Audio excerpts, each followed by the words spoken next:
Hello everyone and welcome to Bansal academy.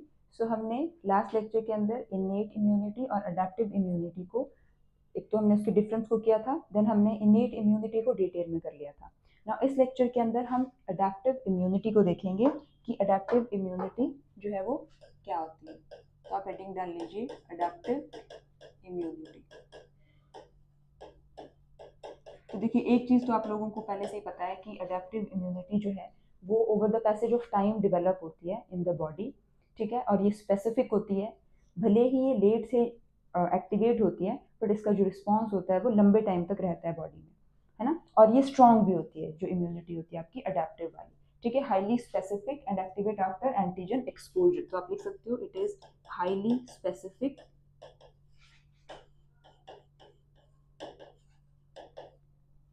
then it activates after antigen exposure. After antigen exposure, ठीक है। अब देखो ऐसा क्यों होता है, क्योंकि अडेप्टिव इम्यूनिटी जब एंटीजन बॉडी के अंदर एंटर करता है उसके बाद ही एक्टिवेट होती है। अब ऐसा क्यों, क्योंकि बॉडी जैसे जैसे हमारी इवोल्यूशन हुई है तो ये चीज़ भी इवॉल्व हुई है कि पहले से ही आप एक मतलब कि एंटीबॉडीज या फिर आप बोल सकते हो एक इम्यूनिटी को जनरेट करके रखो बॉडी में, और उस इम्यूनिटी के अगेंस्ट कोई एंटीजन कभी एंटर ही ना हो बॉडी में, तो फिर वो सारी की सारी एनर्जी तो वेस्ट हो जाएगी ना बॉडी की। तो इसीलिए एक बार एंटीजन आ जाए, उसका एक्सपोजर मतलब बॉडी जो है वो एक्सपोज हो जाए किसी भी एंटीजन के, उसके बाद ही जो अडेप्टिव इम्यूनिटी है वो आपकी जनरेट होती है। तो हर एंटीजन को अलग अलग तरीके से रिकॉग्नाइज किया जाता है, ठीक है। उसके सरफेस के ऊपर जो है वो एपिटोप देखे जाते हैं। जैसे अगर सॉरी, अगर मान लो ये कोई एंटीजन है, ठीक है, तो ऐसा नहीं होता कि ये पूरा का पूरा जो बैक्टीरिया ये एंटीजन की तरह काम करेगा। इसके ऊपर प्रेजेंट कुछ स्पेसिफिक प्लेसेस होती हैं जिसको हम बोलते हैं एपिटोप।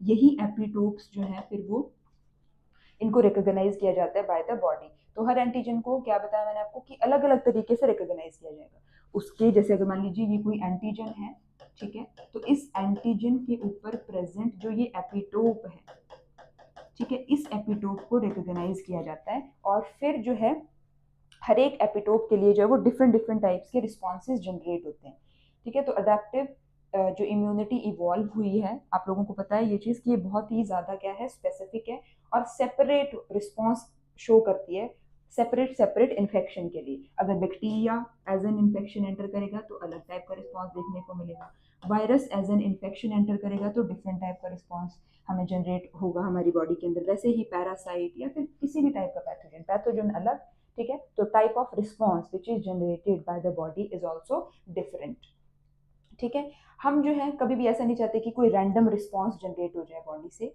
ठीक है। और पहले से ही एनर्जी वगैरह भी, जो कि मैंने अभी आपको पहले भी बताया कि पहले से एनर्जी भी हमें वेस्ट करके नहीं, मतलब वेस्ट नहीं करनी है। तो जब एंटीजन आएगा, ठीक है, जहाँ वो जाता है किस तरीके से अपना काम करता है एंटीजन, मतलब कि इन्फेक्शन का काम किस तरीके से करता है, उसी तरीके से फिर एंटीबॉडीज या फिर आप बोल सकते हो कि जो एडेप्टिव इम्यूनिटी है वो जनरेट होती है। इट इज स्लोली एक्टिवेटेड, है ना। एक और चीज लिख लो, इट इज स्लोली एक्टिवेटेड,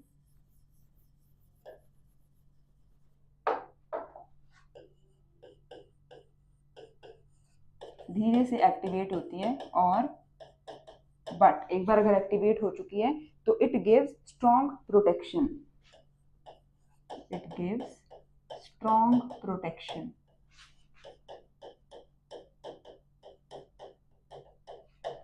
ठीक है।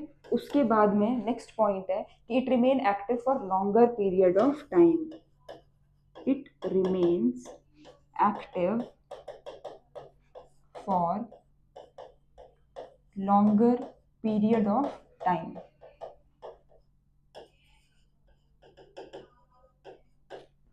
ठीक है। लॉन्गर पीरियड ऑफ टाइम के लिए एक्टिवेट रहती है ये। और इसके अंदर positive and negative selection of cells जो है वो देखने को मिलती है। तो आप लिख लो यहाँ पे positive and negative selection of cells, positive and negative selection of cells is seen. अब देखो पॉजिटिव एंड नेगेटिव सिलेक्शन से क्या मतलब है, ठीक है। पॉजिटिव सिलेक्शन और नेगेटिव सिलेक्शन, इस चीज से क्या मतलब है, वो जब हम अडेप्टिव, देखो इम्यूनिटी के अंदर कुछ सेल्स होते हैं, वो सेल्स कैसे फॉर्म होते हैं और फिर कैसे मेच्योर होते हैं ठीक है, वो जब हम देखेंगे उसमें आपको ये वाली टर्म्स क्लियर हो जाएंगी, positive and negative selection of the cell. तो आप तब तक का वेट करो, तब तक आपको फिर पॉजिटिव एंड नेगेटिव सिलेक्शन उसमें से क्लियर हो जाएगा। ठीक है, और ये जो positive and negative selection of cells होती है, इसी चीज को हम एक क्या बोल देते हैं कि ट्रेनिंग होती है, मतलब कि सेल्स की ट्रेनिंग ऑफ सेल्स। किस चीज की ट्रेनिंग? कि जो भी एंटीजन के अगेंस्ट वो इम्यून सिस्टम जो काम कर रहा है कि कहीं वो सेल्फ एंटीजन के खिलाफ ही तो नहीं एक्ट कर रहा, ठीक है, उसको नॉन सेल्फ के अगेंस्ट ही काम करना है या फिर सेल्फ ऑल्टर्ड के अगेंस्ट काम करना है। तो इसी चीज को बोला जाता है ट्रेनिंग। और ये होती कैसे ट्रेनिंग? पॉजिटिव और नेगेटिव सिलेक्शन होती है आपके सेल्स की। ठीक है, उसके बाद it develop after the antigen infection. ये चीज आप लिख सकते हो कि it develop after antigen infection. ठीक है, एंटीजन के इन्फेक्शन के बाद जो है, या फिर यही चीज़ है एक्टिवेट आफ्टर एंटीजन एक्सपोजर या फिर it develop after antigen infection, एक ही बात है। ठीक है, it protect us from different types of antigens. ये भी चीज़ है कि ये जो है हमें प्रोटेक्ट करती है अगेंस्ट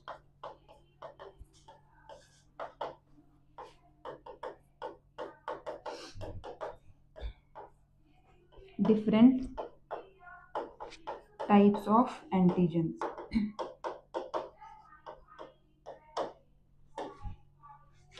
ठीक है, तो ये बात हो गई आपकी अडेप्टिव इम्यूनिटी की। उसके बाद में मेमोरी सेल्स की फॉर्मेशन भी हमें देखने को मिलती है in case of adaptive immunity. तो इसके अंदर आप एक और पॉइंट लिखो कि memory cell formation is also seen, that is, अब देखो मेमोरी सेल फॉर्मेशन कैसे हमें देखने को मिल रही है। तो अगेन सेम चीज है, जब हम अडेप्टिव इम्यूनिटी के डिफरेंट डिफरेंट सेल्स देखेंगे, ठीक है, डिफरेंट वो सेल्स आगे किस चीज के अंदर डिवाइड हो रहे हैं वो देखेंगे, तब आपको क्लियर हो जाएगा। तो अभी के लिए आप लिख लो कि यहाँ पे मेमोरी सेल फॉर्मेशन भी होती है इस इम्यूनिटी के अंदर। तो लिखो मेमोरी सेल फॉर्मेशन जो है हमें देखने को मिलती है इन योर अडेप्टिव इम्यूनिटी। अब देखो मेमोरी सेल जो रिस्पॉन्स है ये क्या होता है? मेमोरी सेल रिस्पॉन्स का मतलब है या फिर मेमोरी सेल फॉर्मेशन का मतलब है कि जब भी कोई एंटीजन आपकी बॉडी को इन्फेक्ट कर रहा है या फिर आपकी बॉडी के अंदर कोई भी एंटीजन जो है वो एंटर कर रहा है, तो एंटर करने के बाद बॉडी एक रिस्पॉन्स शो करेगी। तो वो जो रिस्पॉन्स होगा उस टाइम तो उसने एंटीजन को डिस्ट्रॉय कर दिया, बट अगर सेम टाइप का एंटीजन दोबारा एंटर करता है तो फिर क्या होगा? तब आपके उस एंटीजन के खिलाफ पहले से ही, जब उसने फर्स्ट टाइम इन्फेक्शन किया था तो फर्स्ट टाइम उसके अगेंस्ट जो है वो मेमोरी सेल्स की फॉर्मेशन हो गई थी, तो फिर ये जल्दी से रिस्पॉन्स करवा देते हैं। वैसे ये जो रिस्पॉन्स है वो थोड़ा टाइम लेते हैं होने में। अगर मान लो फर्स्ट टाइम कोई एंटीजन एंटर करेगा तो ये 7 से 8 दिन ले लेगा एक्टिवेट होने के लिए, बट वही अगर मान लीजिए सेम एंटीजन दूसरी बार बॉडी को इन्फेक्ट कर रहा है तो फिर वो 3 to 4 days में एक्टिवेट हो जाएगी, और फिर जब वो थर्ड टाइम कभी एंटर करेगा तो फिर वो अचानक मतलब तुरंत एक्टिवेट हो जाती है। तो मेमोरी सेल्स फॉर्मेशन का भी आपको डी मतलब क्लियरली मीनिंग तब क्लियर होगा या फिर क्लियरली मतलब समझ में तब आएगा जब हम अडेप्टिव इम्यूनिटी के जो सेल्स है ना उनको कर लेंगे, और इनेट इम्यूनिटी के भी सेल्स को जब हम कर लेंगे तो आपको मेमोरी सेल फॉर्मेशन किस तरीके से हेल्प करते हैं इन द इम्यून सिस्टम वो आपको क्लियर होगा अच्छे से। अभी के लिए आप सिर्फ इतना लिख लीजिए कि it is produced after the first infection, कि ये जो मेमोरी सेल होते हैं ये कब प्रोड्यूस होते हैं? They are produced after first infection. ठीक है, फर्स्ट इन्फेक्शन जब एक बार हो गया उसके बाद जो है आपके मेमोरी सेल्स की फॉर्मेशन होती है। ठीक है, उसके बाद में फिर आप लिखो कि मेजर फंक्शन क्या होता है देखो इन मेमोरी सेल्स का। एक तो ये प्रोवाइड करते हैं लॉन्ग प्रोटेक्शन टू द री इन्फेक्शन विद सेम पैथोजन। ठीक है, दे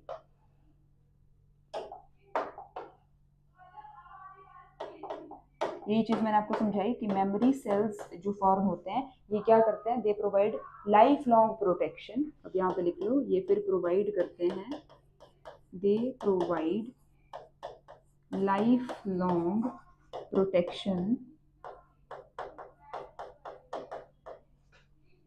against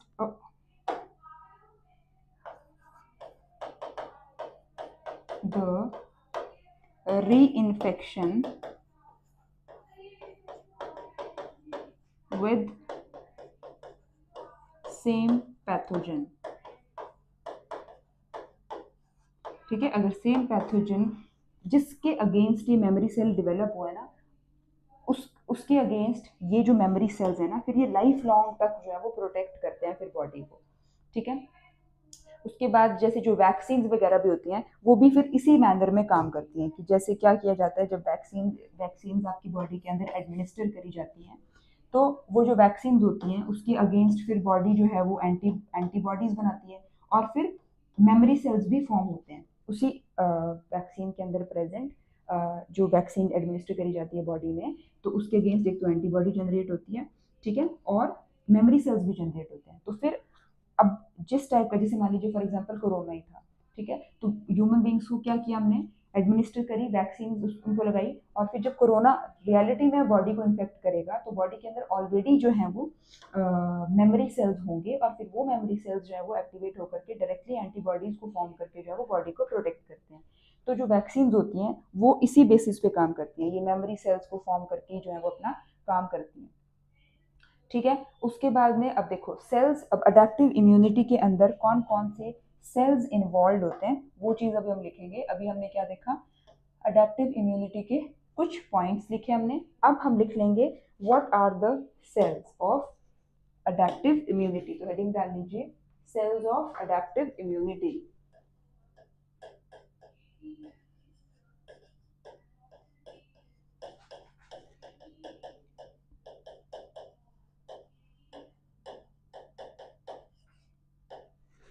तो कौन कौन से सेल्स होते हैं अडेप्टिव इम्यूनिटी के अंदर, तो एक इसके अंदर देखिए लिम्फोसाइट्स आते हैं, तो एक होंगे आपके बी लिम्फोसाइट्स और एक होंगे टी लिम्फोसाइट्स।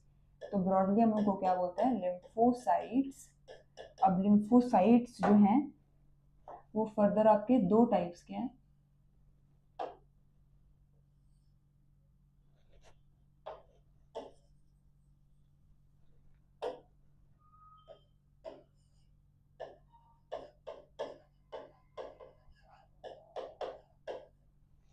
लिम्फोसाइट्स हैं,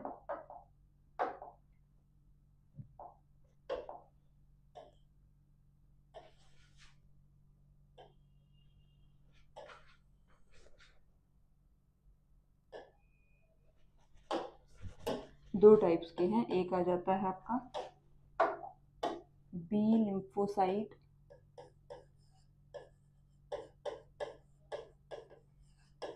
और फिर दूसरे टाइप के आ जाते हैं टी लिम्फोसाइट। अब देखिए जो टी लिम्फोसाइट्स हैं ये फर्दर 3 टाइप्स के होते हैं। कौन कौन से टाइप्स के,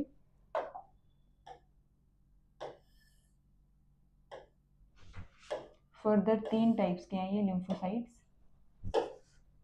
एक आ जाते हैं आपके T helper, T H cells बोलते हैं उसको हम, टी साइटोटॉक्सिक सेल्स बोलते हैं, और टी रेगुलेटरी बोलते हैं। इसी को आप ऐसे लिख सकते हो, this are also known as T helper cells, then T cytotoxic sales,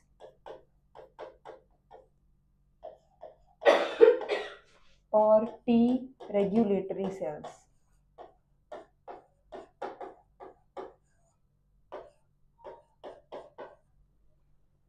ठीक है जी, 3 टाइप्स के ये हो गए। उसके बाद में देखो जो बी लिम्फोसाइट्स होते हैं फर्दर, ये इनकी जब एक्टिवेशन होती है तो फिर ये डिफरेंशिएट होते हैं इनटू, देखो बी लिम्फोसाइट्स की जब एक्टिवेशन होगी पहले, उसके बाद में फिर डिफरेंशिएशन होगी। कितने टाइप्स के सेल्स के अंदर डिफरेंशिएट होंगे ये, तो ये भी फिर फर्दर जो है ये 2 टाइप्स के होते हैं, ये वाले जो आपके बी लिम्फोसाइट्स होते हैं। एक आ जाते हैं आपके प्लाज्मा सेल्स और दूसरे आ जाते हैं, तो यहाँ पे लिखो, एक आ जाते हैं आपके प्लाज्मा सेल्स, और जो दूसरे टाइप्स के सेल्स होते हैं दे आर मेमोरी सेल्स।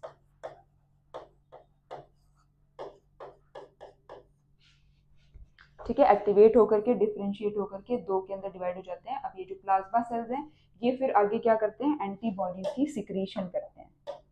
ठीक है, जो प्लाज्मा सेल्स होते हैं दे डज द एंटीबॉडी सिक्रीशन। तो यहाँ पे लिख लो दे डज एंटीबॉडी सिक्रीशन। ठीक है। और जो आपके मेमोरी सेल्स होते हैं ये क्या करते हैं, फिर ये तो फिर मेमोरी की तरह रहते हैं, और फिर जब कभी आगे फर्दर सेम एंटीजन जब कभी इन्फेक्ट करता है तब इनका काम आता है। क्या ये काम करते हैं वो हम देखेंगे जैसे जैसे लेक्चर आगे बढ़ेगा। और ये जो मैंने आपको यहाँ पर बताया टी लिम्फोसाइट, ये भी बिल्कुल सेम ऐसे ही होते हैं। इनका भी पहले एक्टिवेशन होगा, उसके बाद में डिफ्रेंसिएशन होगा। जैसे देखो एक और चीज यहाँ पे आप लोग नोट कर लो कि ये जो बी लिम्फोसाइट्स है ना, they are also known as B cells, और जो टी लिम्फोसाइट्स होते हैं they are also known as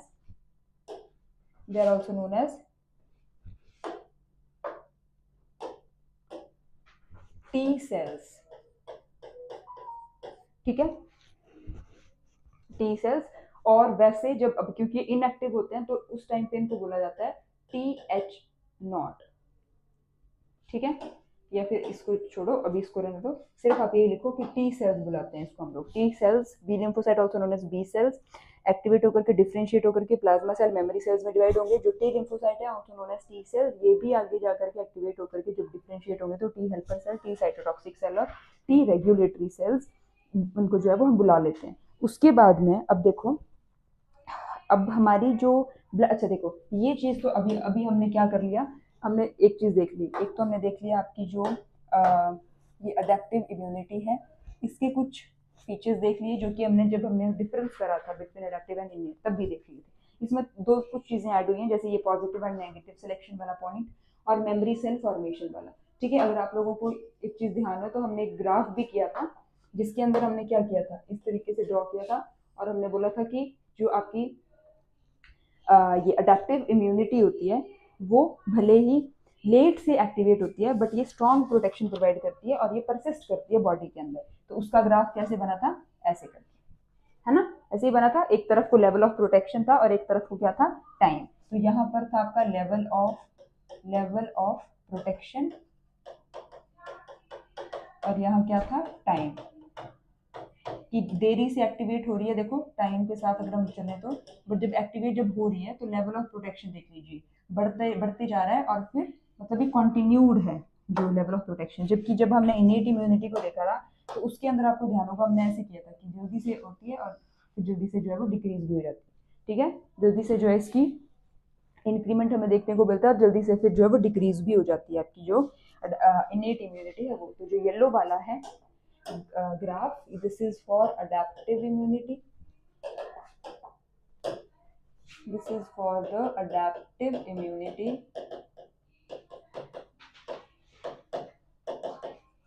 और जो ये पिंक वाला है this is for innate immunity, innate immunity के लिए ये। ठीक है जी, इतना क्लियर हो गया आप लोगों को। ठीक है, उसके बाद हमने अडेप्टिव इम्यूनिटी के जो सेल्स हैं जो कि इन्वॉल्व हैं वो भी देख लिए कि कौन कौन से हैं, बी लिम्फोसाइट, टी लिम्फोसाइट। बिल्कुल ध्यान प्लीज रखिएगा आप इन चीजों को, क्योंकि बच्चे बहुत बार कंफ्यूज होते हैं। कई बार डायरेक्टली ऐसी क्वेश्चन रहते हैं कि बी लिम्फोसाइट फर्दर किस किस के अंदर डिवाइड है, तो प्लाज्मा सेल और मेमोरी सेल। देखो क्वेश्चन जो आपको मोस्टली आएगा वो आएगा कि जो एंटीबॉडीज है ना वो कौन से सेल्स जो है वो रिलीज करते हैं। तो आंसर क्या होना चाहिए आपका, प्लाज्मा सेल्स। ठीक है, एंटीबॉडीज रिलीज की जाती हैं बाय प्लाज्मा सेल्स। ठीक है, और अगर प्लाज्मा सेल ऑप्शन में नहीं है तो फिर आप करोगे बी लिम्फोसाइट्स। ठीक है जी, इतना क्लियर हो गया। उसके बाद में देखो अब हमें एक और चीज है जो कि पता होनी चाहिए कि जो हमारी ब्लड के अंदर प्रोटीन्स है ना उसके अंदर एंटीबॉडीज भी हमें देखने को मिलती हैं। अगर हम ब्लड प्रोटीन्स की बात करें, देखिए if we talk about the blood proteins, तो उसके अंदर हमें जो है वो एंटीबॉडीज भी देखने को मिलती हैं। ठीक है, कौन सी एंटीबॉडीज, यही जो हमने यहाँ पर बात करी हुई है। ठीक है, तो एंटीबॉडीज भी हमें देखने को मिलती हैं और हाई डाइवर्सिटी होती है इनकी, high diversity of antibodies is present. तो आप यहाँ लिख सकते हो कि high diversity of antibodies is present. इसका क्या मतलब है कि बहुत ज्यादा डाइवर्सिटी, मतलब कि बहुत डिफरेंट टाइप्स की एंटीबॉडीज जो है वो प्रेजेंट होती हैं हमारे ब्लड के अंदर। ठीक है, ठीक है। उसके बाद में फिर अब देखो, अब ये डाइवर्सिटी इतनी ज्यादा प्रेजेंट क्यों है, क्योंकि हमारी बॉडी में एक प्रोसेस चलता है that is known as VDJ recombination का। ये भी है, आपको डिटेल में करेंगे हम लोग। अभी के लिए आप सिर्फ नाम ध्यान रख लो कि हमारी बॉडी में इतनी अलग अलग टाइप की एंटीबॉडीज कैसे बन पाती हैं, किस प्रोसेस से बन पाती हैं। तो वो बन पाती हैं with the help of this VDJ recombination. और हमें अलग अलग टाइप के एंटीबॉडीज को बनाने की जरूरत क्यों पड़ गई? क्योंकि जो भी अलग अलग टाइप के एंटीजन्स एंटर होते हैं बॉडी में, उनमें डिफरेंट डिफरेंट टाइप्स के एपिटोप्स प्रेजेंट होते हैं। अभी हमने पीछे क्या देखा कि एंटीजन के ऊपर प्रेजेंट जो एपिटोप होते हैं, जैसे देखो ये एक टाइप का एपिटोप है, ये किसी दूसरे टाइप का एपिटोप है, देन ये किसी तीसरे टाइप का एपिटोप है, देन एक फोर्थ टाइप का एपिटोप है। ये खुद एक एंटीजन है, ठीक है। एंटीजन के ऊपर प्रेजेंट होते हैं डिफरेंट टाइप्स ऑफ एपिटोप्स। ये एंटीजन आ गया and these are the epitopes. तो अब इतने सारे एपिटोप्स हैं, तो इन सारे के सारे एपिटोप्स को रिकॉग्नाइज करने के लिए अलग अलग टाइप की एंटीबॉडीज भी होनी चाहिए, है ना, जो कि इनके अगेंस्ट काम कर सके। तो ये जो फिर डाइवर्सिटी बनती है, मतलब कि अलग अलग एंटीबॉडीज बना लेती है बॉडी, कैसे बना लेती है देखेंगे आगे, बट वो बना किस प्रोसेस की वजह से पाती है? तो it is with the help of the VDJ recombination, ठीक है। तो यहाँ पर आप इसको ऐसे भी लिख सकते हो, ठीक है। ये तो ये आपको समझाने के लिए हो गया। इस चीज़ को अगर आपने थोड़ा नोट्स के फॉर्म में लिख लेना है तो आप ऐसे लिख सकते हो कि देखो डिफरेंट टाइप्स के जो हैं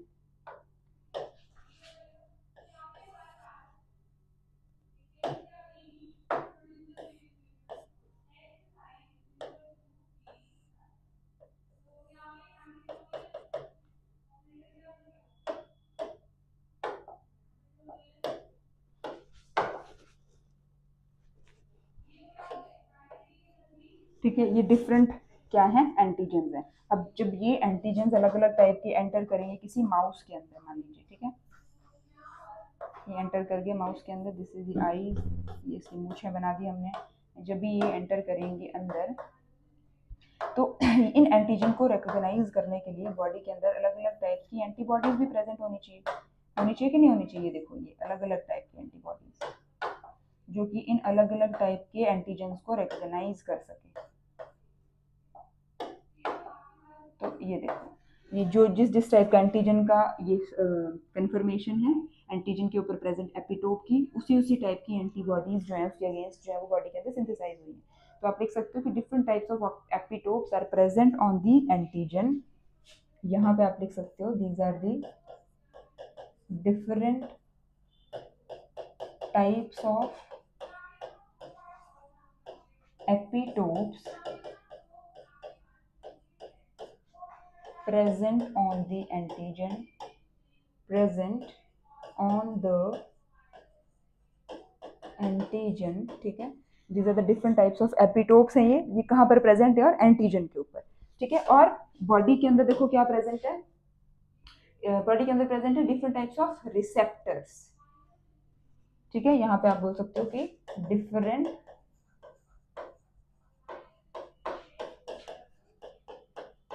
टाइप्स ऑफ रिसेप्टर्स, या फिर आप बोल सकते हो डाइवर्स रिसेप्टर्स, ठीक है, जो कि इन एपिटोप्स को रिसीव करेंगे अपने सरफेस के ऊपर। और ये कैसे बन पाते हैं? Due to the VDJ recombination process. ये डिफरेंट टाइप के रिसेप्टर्स कैसे फॉर्म हो पाते हैं? These are formed due to VDJ recombination,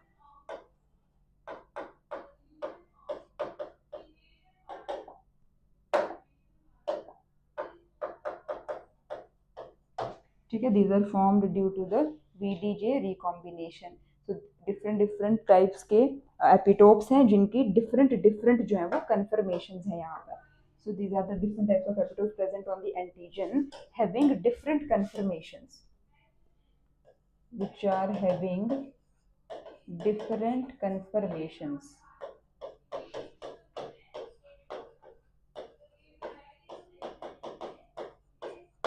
तो ये है आपके डिफरेंट टाइप्स ऑफ एपिटोप्स जिनके अगेंस्ट डिफरेंट टाइप्स के रिसेप्टर्स हैं बॉडी के अंदर बनते हैं। और फिर वो डिफरेंट टाइप के रिसेप्टर्स क्यों बन पाते हैं? Due to this VDJ recombination process, right. अब देखो, to recognize different different types of antigens के एपिटोप्स, ठीक है, हमें ये चीज़ पता है कि इन्हीं डिफरेंट डिफरेंट टाइप के एंटीजेंस के एपिटोप्स को पहचानने के लिए हम डिफरेंट टाइप के रिसेप्टर्स बना के रखते हैं। And this takes place due to the VDJ recombination process. ये आपको क्लियर होगी टर्म। अब एग्जांपल लिख लो यहाँ पे कि जैसे बी सेल रिसेप्टर हैं वो टोटल कितने टाइप्स के होते हैं, 10⁻11 टाइप्स के देखने को हमें मिल जाते हैं। तो आप यहाँ पे लिख सकते हो कि एग्जाम्पल अगर हम यहाँ पे लिखें तो टाइप्स ऑफ, अगर हम देखें बी सेल, अब जैसे जो बी सेल्स होते हैं, देखो यहाँ पे जो हमने ये बी सेल्स किए, यहाँ पे ये बी सेल्स, इनके ऊपर टोटल कितने टाइप्स के रिसेप्टर्स होते हैं। तो यहाँ पे आप लिखो बी सेल रिसेप्टर्स कितने होते हैं टोटल, तो 10⁻11 इतने रिसेप्टर्स होते हैं टोटल, ठीक है, 11 टाइप्स के। तो 10⁻11 टाइप के आपको रिसेप्टर्स ये देखने को मिलेगी।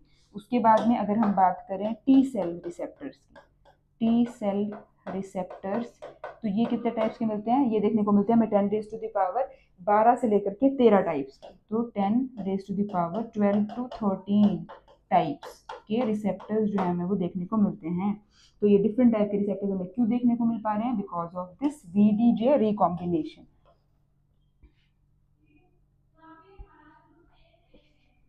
ठीक है, इतना क्लियर हो गया। उसके बाद अब चलो एक टर्म आती है ऑटो इम्यून डिसऑर्डर की, उसके बारे में देख लेते हैं कि वो क्या चीज होती है ऑटो इम्यून डिसऑर्डर। लिखो ऑटो इम्यून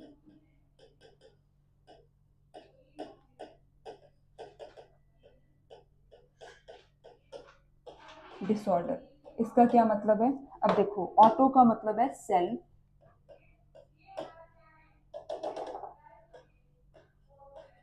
और इम्यून का तो मतलब आपको पता ही है ना। तो जब बॉडी के खुद के ही सेल्स अपने ही सेल्स के लिए जो है वो इम्यूनिटी शो करने लग जाते हैं, ठीक है, तो उस टाइम पे हमें ऑटो इम्यून डिसऑर्डर्स जो है वो होने लग जाते हैं। तो आप लिख सकते हो कि auto immune system activate against self antigen. तो यहाँ पे आप क्या लिखोगे कि अगर immune system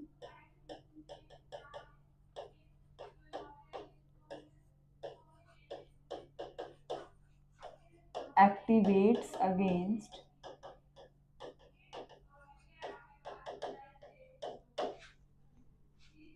self antigen,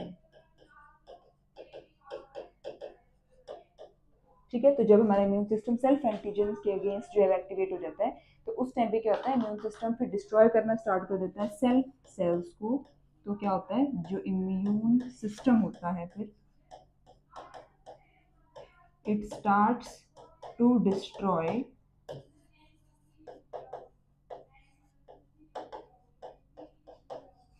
bodies cells, ठीक है, बॉडी के खुद के सेल्स को डिस्ट्रॉय करना स्टार्ट कर देता है, ठीक है। और उस टाइम पे क्या होता है, self versus non self discrimination की फेलियर हो जाती है। दैट इज आप लिख सकते हो फेलियर ऑफ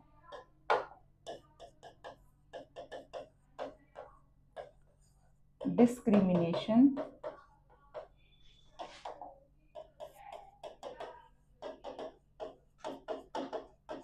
और यू कैन से डिस्टिंग्विश,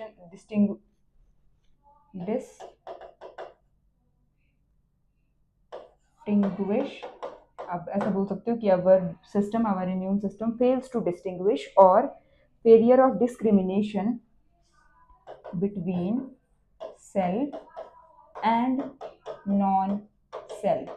अब देखिए आप लोगों ने अगर फर्स्ट लेक्चर पढ़ा हुआ है, अगर आपने उसको देख रखा है, तो आपको ये जो मैंने यहाँ पर लिखा सेल्फ एंटीजन, यहाँ पर मैंने ये टर्म लिखी है सेल्फ एंटीजन, देन मैंने यहाँ पर लिखा self and then non self, ये टर्म्स बिल्कुल क्लियर होंगे अगर आपने फर्स्ट लेक्चर को ध्यान से सुना हुआ तो, तभी सिर्फ आपको क्लियर होंगे ये टर्म्स, ठीक है जी। तो इसलिए मैं बोलती हूँ कि जो भी आपको नंबर वाइज चीजें करवाई जा रही है उसको साथ के साथ देख लिया करो। तो देखो जब हमारा इम्यून सिस्टम खुद के एंटीजन्स के अगेंस्ट ही काम करना शुरू कर देता है, तो उस टाइम पे ऑटो इम्यून डिसऑर्डर्स जैसी बीमारियां जो हमें वो देखने को मिल जाती हैं। और इम्यून सिस्टम फिर क्या करता है, अपने खुद ही के बॉडी के सेल्स को डिस्ट्रॉय करना शुरू कर देता है। और देखो ऑटो इम्यून डिसऑर्डर के लिए ये बड़ा इंपॉर्टेंट पॉइंट है कि there is a failure of discrimination between self and non self, मतलब कौन बॉडी के खुद के सेल्स हैं, कौन बाहर से आए हैं बॉडी के अंदर, उनके बीच में डिस्टिंग्विश नहीं कर पाता हमारा इम्यून सिस्टम। और उस टाइम पे हमें डिफरेंट टाइप्स के ऑटो इम्यून डिसऑर्डर जो है वो देखने को मिल जाते हैं, ठीक है जी। तो देखो आज के लेक्चर में हम लोगों ने जो देखा है वो हमने देखा, एक तो अडेप्टिव इम्यूनिटी के कुछ बेसिक पॉइंट्स किए, उसके बाद हमने देखा कि सेल्स जो कि इन्वॉल्व है अडेप्टिव इम्यूनिटी के अंदर, वो चीज़ हमने देखी, ठीक है, cells of adaptive immunity. Then हमने क्या किया, आपके ये इसके बारे में देखा, ब्लड प्रोटीन के अंदर प्रेजेंट कुछ एंटीबॉडी, मतलब बहुत सारी एंटीबॉडीज होते हैं, डिफरेंट डिफरेंट डाइवर्सिटी होती है उनकी, ठीक है। वो डाइवर्सिटी कैसे आती है, वीडियो रिकॉम्बिनेशन की वजह से होती है उनके अंदर डाइवर्सिटी। और हमने क्या देखा कि आपके एंटीजन के ऊपर जो है वो डिफरेंट टाइप के एपिटोप्स प्रेजेंट होते हैं, जिनकी वजह से रिसेप्टर्स उनको रिकॉग्नाइज करते हैं। तो इससे क्या मतलब समझते हो आप लोग कि अगर कोई एंटीजन है, मान लीजिए कोई बैक्टीरिया, तो ऐसा नहीं है कि उसका पूरा का पूरा सरफेस ही जो है वो उसको रिकॉग्नाइज किया जाएगा, उसके ऊपर प्रेजेंट जो एपिटोप्स होंगे ना उनको रिकॉग्नाइज किया जाता है। और क्योंकि वो अलग अलग टाइप के होते हैं, तो हमारी बॉडी के अंदर भी फिर अलग अलग टाइप के रिसेप्टर्स प्रेजेंट होने चाहिए उन अलग अलग एपिटोप्स को पहचानने के लिए। तो वो जो अलग अलग, ठीक है, बाहर से तो इनके अंदर अलग अलग एपिटोप है, बट बॉडी के अंदर वो अलग अलग अलग अलग रिसेप्टर्स कैसे बनेंगे for the recognition of this different kinds of epitopes which are entering inside your body, तो it takes place with the help of this VDJ recombination process। और देखिए बी सेल्स के ऊपर इसी VDJ रिकॉम्बिनेशन की वजह से 10⁻11 टाइप्स के रिसेप्टर्स हैं, और टी सेल्स के ऊपर हम रिसेप्टर्स की बात करें तो वो 10⁻12 to 13 टाइप्स के हैं, ठीक है। ये चीज हमने देखी। उसके बाद में हम लोगों ने देखा एक और terminology, that is auto immune disorder. और ये होता कैसे है, जब बॉडी के अंदर फेलियर हो जाती है, बॉडी का जो इम्यून सिस्टम है, when it fails to distinguish between the self and non self, उस टाइम पे बॉडी के अंदर जो है वो ऑटो इम्यून डिसऑर्डर, जैसे डिफरेंट टाइप्स के ऑटो इम्यून डिसऑर्डर जो है वो देखने को हमें मिल जाते हैं। और आपको सेल्फ एंटीजन क्या होता है, ये चीज मैंने बताई थी ना कि बॉडी के इम्यून सेल्स जो है वो सेल्फ एंटीजन के खिलाफ कभी एक्टिवेट नहीं होने चाहिए, ठीक है जी। ये हमने देख लिया था, आपने नहीं देखा, आपको नहीं ये चीज क्लियर हो रही है, ये सेल्फ एंटीजन और ये वाली, ठीक है, तो आप फर्स्ट लेक्चर देखिए, उसमें बहुत डिटेल में ये चीज बताई हुई है, ठीक है जी। तो फिर अब हम नेक्स्ट जो आपका लेक्चर होगा उसमें हम देखेंगे एक प्रोसेस होता है बड़ा इंपॉर्टेंट, हिमेटोपोइसिस का, दैट इज ब्लड सेल्स के फॉर्मेशन का प्रोसेस होता है। उसको हम देखेंगे कि किस तरीके से आपके ब्लड सेल्स जो है वो फॉर्म होते हैं, किन किन लिनिएजेस से बनते हैं वो सब, ठीक है। तो फिर मिलते हैं नेक्स्ट लेक्चर में। Thank you so much.